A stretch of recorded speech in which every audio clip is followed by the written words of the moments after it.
Hi, I'm Alina and welcome to Expert Village. Today I'm going to show you how to make a screen print design on a t-shirt.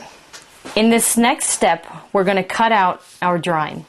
Once your drawing is on your wax paper and you're pretty sure you know where you want paint to show, you're going to take an X-Acto knife and you're going to cut out where you want the paint.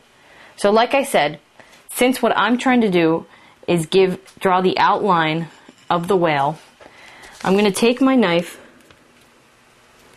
and I'm going to cut everywhere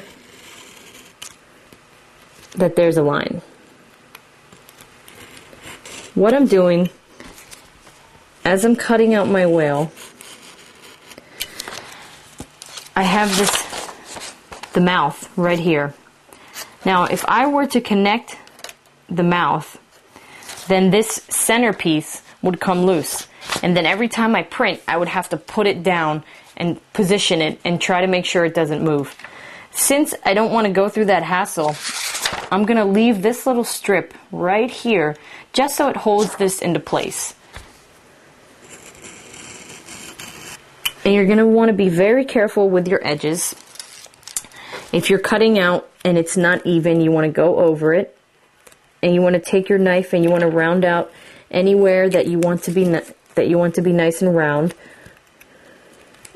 because there's a tendency for things to come out choppy and squarish. So you want to go ahead and round out each edge after you're done, or square it out, whatever it is that you want. But if you're going for something round, it's going to be difficult.